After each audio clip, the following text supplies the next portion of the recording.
마태복음 오늘 14장 그리고 마가복음 6장에서 제목을 읽겠습니다. 게네사렛에서 병자들을 고치십니다. 주님이 게네사렛에서 병을 고치시는 건 조금 특이한 그런 현장이에요. 그래서 간략하게 기록되어 있지만 이것을 그냥 한 타임으로 내가 잡았습니다. 서원을 읽을까요? 풍랑 중에 물 위로 걸어오신 주님께서 배에 오르시니 바다가 잔잔해졌습니다. 건너편 게네사렛 땅에 도착했습니다. 게네사렛은 가버나움과 디비아라 중간에 있는 비옥한 땅입니다. 구약시대에서는 긴네렛이라 불렀는데 이는 갈릴리 바다의 별명입니다. 갈릴리 바다가 검은 꼬같이 생겼다 하여 붙여졌습니다. 자, 1번. 게네사렛 사람들이 예수님이 오신 것을 가까운 동네까지 알려 많은 병자들을 예수께 데려옵니다. 게네사렛 사람들은 정말 주님을 사모하는 사람들인 것 같아요. 그러니까 자기네들만 은혜를 받아도 되는데 인근 동네까지 전부 알려가지고 예수님이 오셨다라고, 특별히 환자들이 많이 와서 하나님의 그 고침을 받자 이래서 많이 몰려왔다고 그렇게 합니다. 성경을 읽읍시다. 그들이 건너가 게네사렛 땅에 이르니 그곳 사람들이 예수인 줄을 알고 그 근방에 두루 통지하여 모든 병든 자를 예수께 데리고 와서 2번. 병자들이 예수님 옷가에 손을 대게 해달라고 간구합니다. 병자들이 예수님 옷가에 손을 댈 수 있게 해달라, 허락해달라고 요구했습니다. 그네들이 그냥 댄 게 아니에요. 그렇게 될 수 있게 해달라고 허락해도 달라고 그랬어요. 그 성경을 자세히 봐야 돼. 36절 상반절 시작.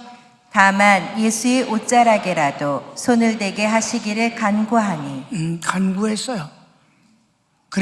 그런데 이것은 이때 당시 예수님에게 다른 곳에서도 예수님의 옷가에 손을 대면 낫겠다는 믿음을 갖고 예수님이 오시기만 하면, 지나가기만 하면 그와 같은 일들이 일어났던 거예요.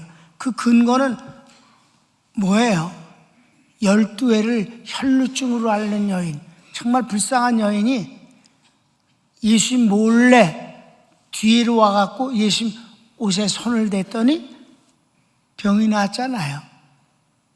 마가복음 5장의 내용인데 같이 한번 볼까요? 시작. 예수님 옷가에 손을 대는 것은 혈루증 여인의 이적이 알려지면서 보편화된 것이라 봅니다. 12회를 혈루증으로 알아온 한 여자가 있어 많은 의사에게 많은 괴로움을 받았고 가진 것도 다 허비하였으되 아무 효험이 없고 도리어 더 중하여졌던 차에 예수의 소문을 듣고 무리 가운데 끼어 뒤로 와서 그의 옷에 손을 대니 이는 내가 그의 옷에만 손을 대어도 구원을 받으리라 생각함 일러라. 이에 그의 혈루 근원이 곧 마름에 병이 나은 줄을 몸에 깨달으니라. 예수께서 그 능력이 자기에게서 나간 줄을 곧 스스로 아시고 무리 가운데서 돌이켜 말씀하시되 누가 내 옷에 손을 대었느냐 하시니 제자들이 여짜오되 무리가 에워싸 미는 것을 보시며 누가 내게 손을 대었느냐 물으시나이까 하되 예수께서 이 일 행한 여자를 보려고 둘러보시니 여자가 자기에게 이루어진 일을 알고 두려워하여 떨며 와서 그 앞에 엎드려 모든 사실을 여쭈니 예수께서 이르시되 딸아 내 믿음이 너를 구원하였으니 평안히 가라. 내 병에서 놓여 건강할지어다. 아멘.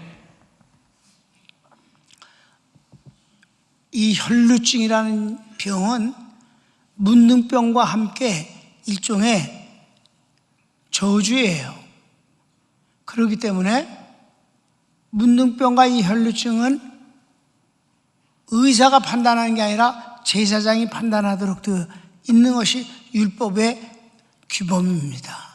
그러니까 이 여인은, 문둥병 환자는 절대 성한 사람 사이에 끼어들었다가 만약에 들통이 나면 돌로 때려 죽이도록 율법은 규정되어 있어요. 혈루증 여인은 그렇게 때려 죽일 건 없어요. 전염병이 아니니까. 혈루증은 여인의 병입니다. 끊임없이 이제 출혈이 일어나는 일이지. 그런데 이 여인이 대놓고 주님 앞에 호소할 수도 없는 입장이니까 사모하는 가운데서 그럼 내가 어떻게 주님의 은혜를 받을 수 있을까? 축복을 받아서 내 이 병을 나을 수 있을까? 하는데 자기 나름대로의 생각이 그래 예수님 옷자락이라도 내가 손을 대면 낫지 않겠는가? 라는 마음 갖고 주님 뒤에 가서 옷자락에 손을 댔어요. 사람들이 막 몰려서 너무 많아서 그 제자들이 그랬잖아요. 주님 지금도 이렇게 밀고 부딪히고 이러는데 옷자락에 손을 댄 사람을 어떻게 찾으십니까? 다 수치할 수 있고 얼마나 있을 수 있는 일이지요. 그러니까 주님이 아니다. 내 몸에서 능력이 나갔느니라. 이때는 주님이 어딜 가는 길이에요? 회당장 야이로의 딸이 죽어간다고 그러니까 주님이 그 아이를 고쳐주시겠다고 그 집을 가시는 길이었어요. 그 가시는 길 중에 이런 일이 일어난 거예요. 그러니까 많은 사람들이 회당장 야이로의 딸이 죽어가는데 고치신댄다. 그러니까 이제 같이 따라가는 거예요. 많은 사람들이. 그런데 주님이 회당장 집에 가기 전에 그쪽에 사람이 왔어요. 오실 것 없습니다. 이미 죽었습니다. 그래도 주님께서 아니라 그가 잔다 라고 하셨어요. 그러니까 사람들이 막 비웃었어요. 아니 죽은 거하고 자는 것도 우리가 구분 못하는 줄 아나? 진짜 웃기네 이러면서 죽었다는 것을 확실히 알았으니까 그러니 다른 사람들을 못 들어오게 하고 주님이 가서 그 딸에게 엎드려서 기도하시고 달리다굼 하는 말씀 있잖아요. 소녀야 일어나라. 그때 이 아이가 살아났던 것입니다. 그러니까 그 길 가운데서 일어난 일이 이 12의 혈루증 여인이 주님 옷가에 손을 댐으로 나은 것이다. 이때 주님이 네 믿음이 너를 낫게 했느니라 라고 말씀해 주셨어요. 그게 믿음이라고 그랬습니다. 그러니까 이와 같은 일이 있은 이후에는 예수님에게 지나가시기만 해도 하나하나가 아니라 그냥 옷가에 손만 대는 사람들은 다 나으니까 짧은 시간에 많은 사람들이 나을 수가 있는 거죠. 그래서 3번 주님은 거절하지 않으셨고 옷가에 손을 대는 사람은 다 나음을 얻습니다. 그렇습니다. 놀라운 기적이 일어난 거예요. 30절 하반절을 읽을까요? 시작. 손을 대는 자는 다 나음을 얻으니라. 이 옷가를 이제 조금 여러분이 설명을 할 필요가 있어요. 유대인들은 하나님의 명령을 따라 옷가를 장식하고 이를 중요시합니다. 유대인들의 그 옷은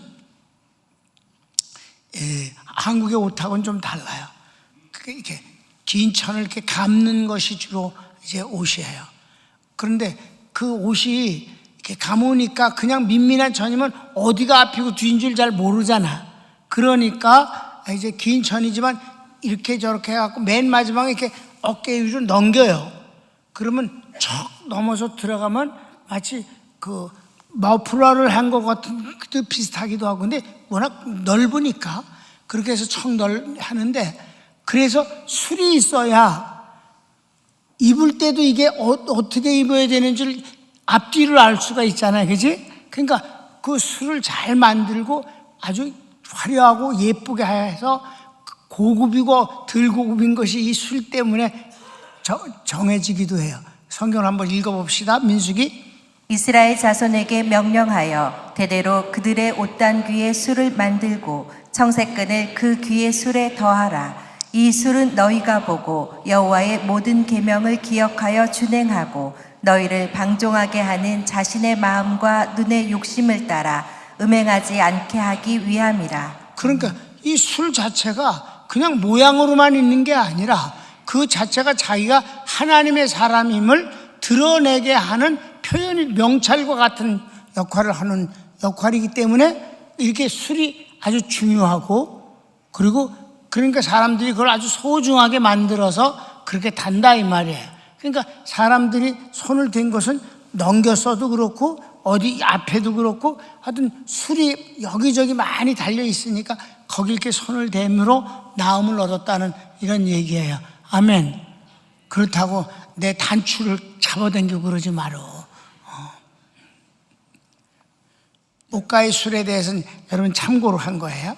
자, 그래서 4번 혈루증 여인이나 게네사렛 사람들이 예수님 옷가에 손을 대는 것으로 모든 병자가 나았습니다. 이 같은 기적은 베드로와 바울을 통해서도 나타났습니다. 예수님에게서만 일어난 일이 아니에요. 베드로와 바울에게서도 이와 같은 이적은 있었습니다. 한번 보십시다. 사도행전 5장. 사도들의 손을 통하여 민간의 표적과 기사가 많이 일어나매 믿는 사람이 다 마음을 같이하여 솔로몬 행각에 모이고 그 나머지는 감히 그들과 상종하는 사람이 없으나 백성이 칭송하더라. 믿고 주께로 나아오는 자가 더 많으니 남녀의 큰 무리더라. 심지어 병든 사람을 메고 거리에 나가 침대와 요 위에 누이고 베드로가 지날 때에 혹 그의 그림자라도 누구에게 덮일까 바라고 예루살렘 부근에 수많은 사람들도 모여 병든 사람과 더러운 귀신에게 괴로움 받는 사람을 데리고 와서 다 나음을 얻으니라. 여기서 중요한 건 다 나음을 얻으니라. 아멘. 다 나음. 그러니까 여기서 다라는 건 가로치고 믿는 자. 아멘. 그냥 한번 해볼 테면 해보세요. 이런 건 절대 안 된다. 예수님도 나사렛 고향에 가선 안 됐다. 해봐라. 한번 가보나면서 했던 것 좀 여기서도 좀 해보셔.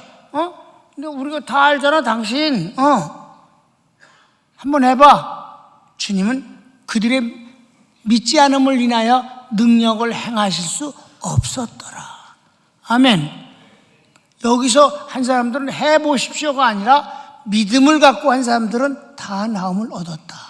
그림자라도 이게 대필까 했던 사람도 낫더라. 그러면 바울의 경우는 손수건을 갖다 얹어놔도 낫다고 그래요. 자, 사도행전 19장 한번 볼까요?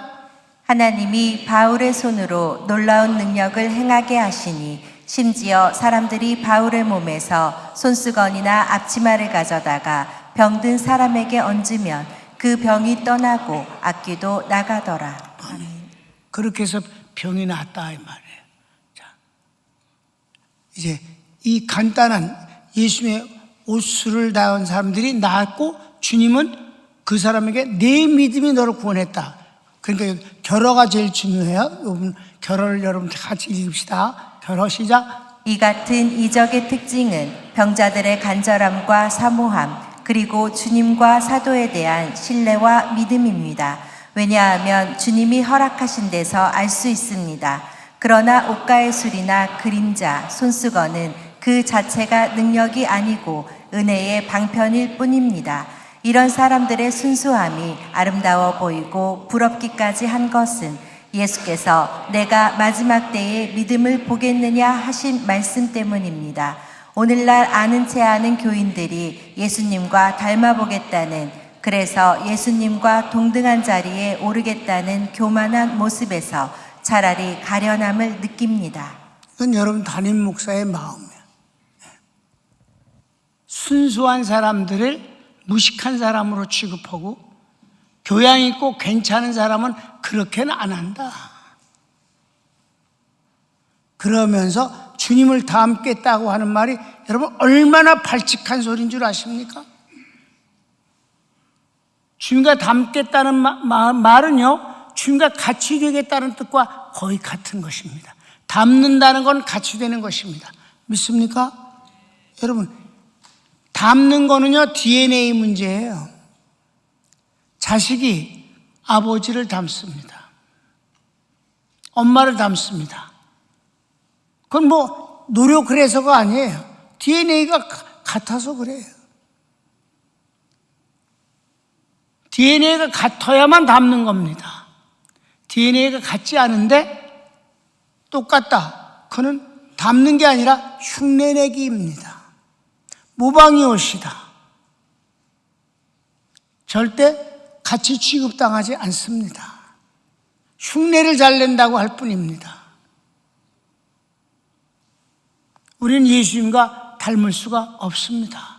예수님은 근본적으로 하나님이시고 우리는 지음을 받은 인간이며, 주님은 죄가 하나도 없으신데 우리는 죄투성이입니다. 본질이 죄입니다. 구원을 받았음에도 불구하고 그건 변하지가 않습니다. 우리가 죄를 거절해서 그렇지 죄의 욕구가 없는 것은 아닌 것입니다. 그분은 전지전능하십니다. 우리는 무능합니다. 그분은 진실하십니다. 우리는 위선자입니다. 우리는 꾸며요. 그런데 어디다 갖다 대고선 닮는다는 소리를 아무렇지도 않게 내뱉느냐 이 말이에요. 우리는 그분을 닮을 수 없어요. 성경은 닮는다는 단어를 써본 적이 없습니다. 그 대신 본받는 단어가 있을 뿐이며, 본받는 단어의 헬라어의 뜻은 뒤따른다는 뜻입니다. 우린 그저 주님을 따라갈 뿐입니다. 그분의 은혜를 사모할 뿐입니다. 그분의 축복을 받을 뿐입니다. 우린 그저 부족한 가운데서도 주님을 사랑하고 섬길 뿐입니다.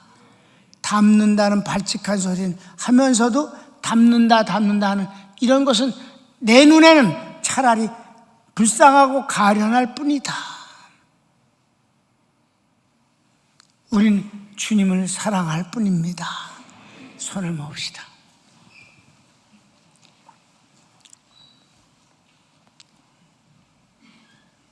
여러분, 나는 그렇게 썼습니다.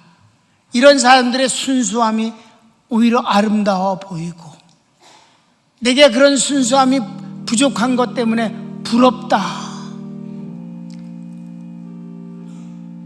우리 주님 앞에서 여러분은 너무 멋있는 사람으로 꾸미지 맙시다. 그냥 우리는 아무리 애를 써도 그분의 자식입니다. 그분의 은혜를 받지 않고는 살 수 없는 부족한 존재들입니다. 주님, 나는 부족합니다. 그래서 주님의 은혜를 사모합니다. 주님, 나는 부족합니다. 무능합니다. 그래서 주의 축복이 꼭 필요합니다. 다 같이 주여 한 몸으로 기도합시다. 주여, 오 사랑하는 주님 감사합니다.